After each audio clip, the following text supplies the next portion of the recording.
آج ہمارا معاملہ کیسا ہو گیا، ہم ہر چیز کو دین اسلام کی ایزی لیتے چلے جا رہے ہیں۔ میں نے آپ کو سمجھایا تھا کہ دیکھو جمعے کے دن اللہ سبحانہ و تعالی فرشتے کو خاص طور پہ مسجد کے دروازے پر بھیجتے ہیں، جو اپنے ہاتھ میں اٹینڈنس کا رجسٹر لیے کھڑا ہوتا ہے، جو بندہ آتا جاتا ہے اس کا نام لکھتے جاتا ہے۔ ہاں بھائی آگے عبداللہ، آگے عبد الرحمن، آگے محمد بھائی، آگے آپ، آگے نام لکھتا ہے۔ لیکن جیسے ہی بیان کرنے والا، خطبہ دینے والا اپنا بیان اور خطبہ شروع کرتا ہے تو وہ فرشتہ رجسٹر بند کر کے بیان سننے کے لیے آ کر بیٹھ جاتا ہے۔ اب بیان شروع ہونے کے بعد وہ فرشتہ رجسٹر بند کرنے کے بعد جو لوگ آئے ہیں، کیا ان کی اٹینڈنس پڑیں گی؟ ایبسینٹ رہیں گے وہ لوگ، جمعے میں ان کا نام نہیں آئے گا۔ ایسے ہی ہم غفلت میں کئی جمعے پڑھتے چلے جا رہے ہیں، اللہ تعالیٰ کے بعد جب قیامت میں جائیں گے یہ سوچ کے چلے جائیں گے کہ پورے جمعے پڑے ہوئے ہیں، لیکن اٹینڈنس کا رجسٹر کھولیں گے تو جمعے کا ایبسینٹ رہیں گے نہیں، بہت ساری چیز۔ اللہ اکبر۔ آج یہ مسئلے کے اندر ہمیں ایک چیز سمجھنے کی ضرورت ہے، اللہ سبحانہ و تعالیٰ نے جمعہ کی اہمیت کو واضح کرنے کے لیے، بتانے کے لیے قرآن کے اندر ایک سورہ ہی نازل کر دیا سورہ جمعہ کے نام سے۔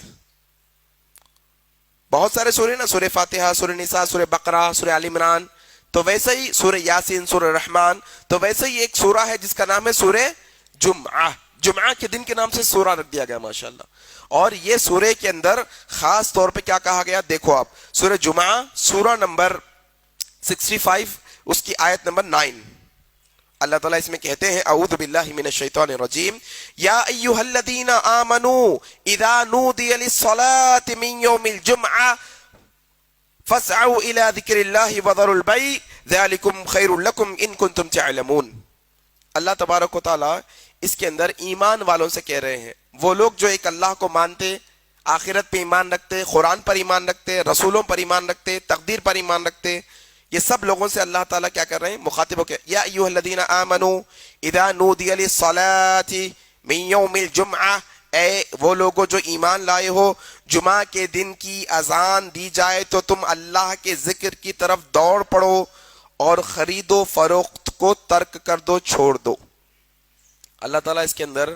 واضح طور پر ہمیں یہ سمجھا رہے ہیں، یہ بتا رہے ہیں کہ دیکھو جمعہ کے دن تم جب اذان دے دی جائے، جمعہ کے لیے پکارا جائے کہ دیکھو جمعہ کے دن تمہیں آنا ہے، تو سب سے پہلے اپنے سب چیزوں کو چھوڑ کر کہاں جاؤ،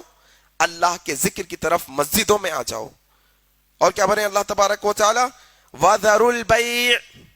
وَذَرُوا الْبَيْعَ کا مطلب کیا ہوتا ہے؟ بیع کا جو معنی ہے یہ اس آیت کے اندر خرید و فروخت بھی ہوتا ہے۔ اذان ہو جانے کے بعد ایک ایمان والے کے لیے یہ بات مناسب نہیں کہ وہ نہ تو کچھ بیچے اور نہ تو کچھ خریدے۔ اور علماء اکرام نے کہا اس کے اندر بیع خرید و فروخت کے معنی میں یہ ہے کہ دنیا کے جتنے بھی انسان کے کام ہوتے ہیں وہ سب بیع میں آتے ہیں۔ کچھ بھی کام خرید و فروخت کے علاوہ بھی جو اپنے ضروریات کے کام ہوتے ہیں وہ سارے کام جب اذان دے دی جائیں گی جمعہ کی تو وہ سارے کام کو ترک کر کے کہاں آنا ہے، مسجد کو آنا ہے۔ اور اس کے بعد اللہ تبارک و تعالیٰ آگے کے آیت میں بول رہے ہیں جب جمعہ ختم ہو جائے تو پھر تم اللہ کے راہ میں نکلو اور رزق تلاش کرو تم۔ لیکن ہمارا معاملہ کیسا ہے؟ ہمارا معاملہ ایسا ہے کہ بھائی میری دکان ہے، میں کیا کرتا ہوں کہ میں دیکھو میاں